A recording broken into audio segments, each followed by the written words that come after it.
There's a multi-trillion-dollar investment opportunity that nobody is talking about. And it's not gold, it's not silver, it's not things that are popping off in the news. No, this is not even AI. It's somewhat tangential to AI. It's in the robotics industry because we are seeing humanoid robots absolutely take off, and the potential of these is being severely missed. And I'm going to line out the reasons why and how I think that this could be potentially the biggest investment of our lifetime. First, we've got to go over just the market because essentially these robots, they could entirely replace all of physical labor. And okay, sure, that sounds like a daunting task, but when you really sit down and look at it, right?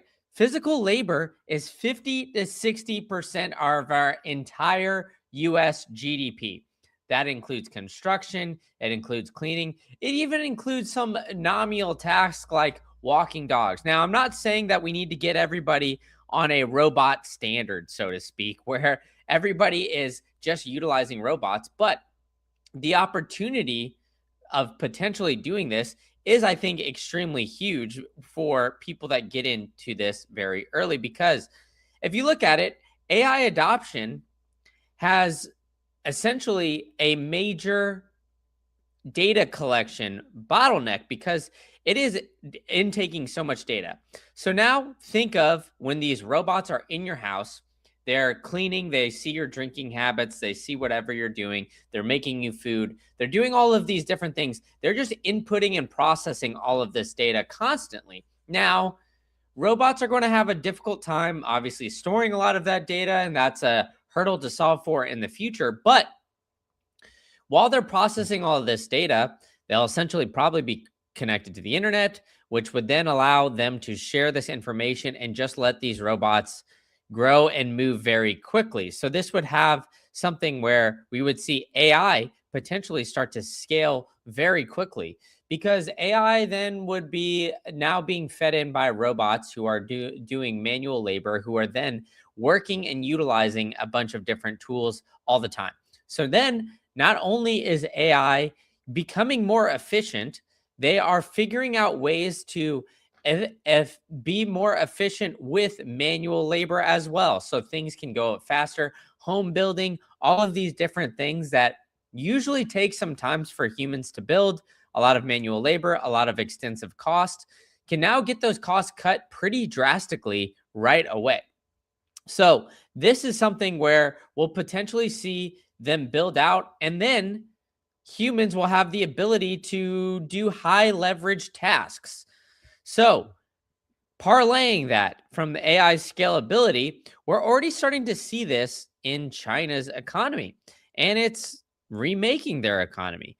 Trump's push to reclaim global manufacturing is like, sure, we're going to do it, but China is starting to use robots within their manufacturing. So to say that this isn't already going on is a huge misnomer.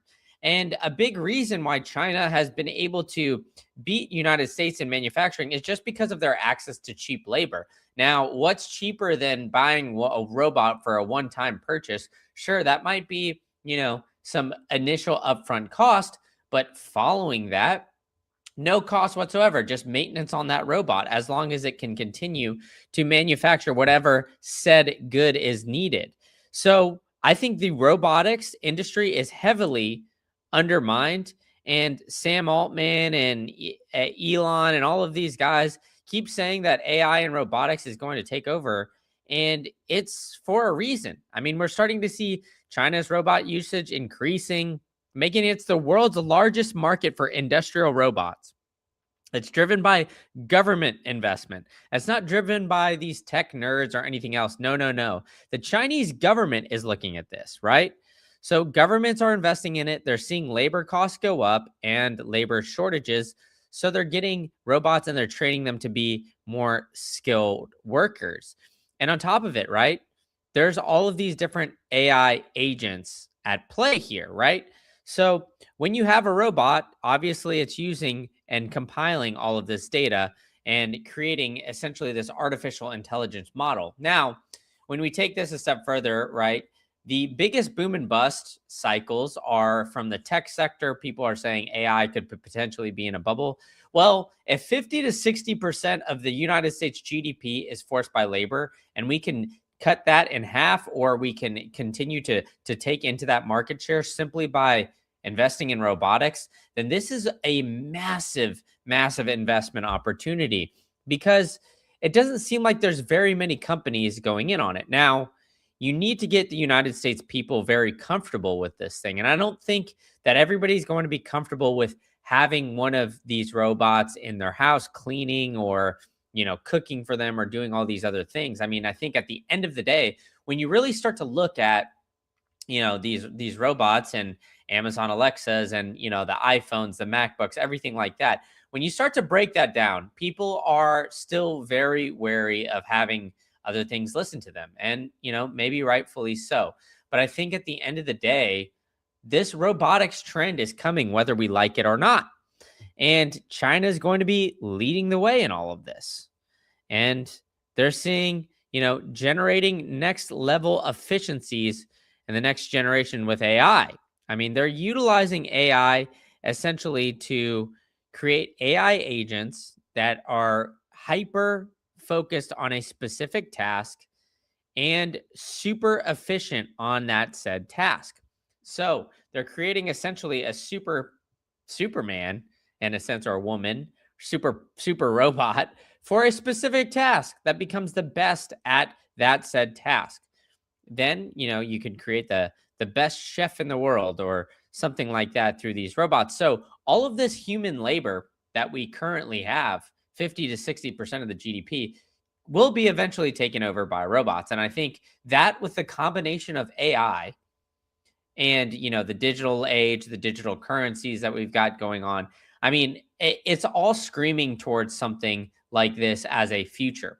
And the United States is heavily, heavily underinvested in this right now because we're worried about trying to bring manufacturing back onshore, which obviously we need to do. That is number one. But number two, I believe, is fully starting to invest into something like this, whether it's robotics or AI. I think the combination of the two is heavily needed on top of the manufacturing in order to further the United States and the global GDP to essentially take more of that market share. I think it's extremely important that we keep on moving in that direction, and I think that it's heavily overlooked. Now, I think that is going to start to develop over this next year in 2026. And that's my big prediction here. And it doesn't take, the Fed cutting interest rates by any means, because I think, what everybody looks at right now is that if the Fed is not going to cut these interest rates, then we honestly have no idea, or we have no money floating around, and there's not much liquidity floating around in the market. Where I think, the market right now priced in 3 rate cuts this year. We got the 3 rate cuts.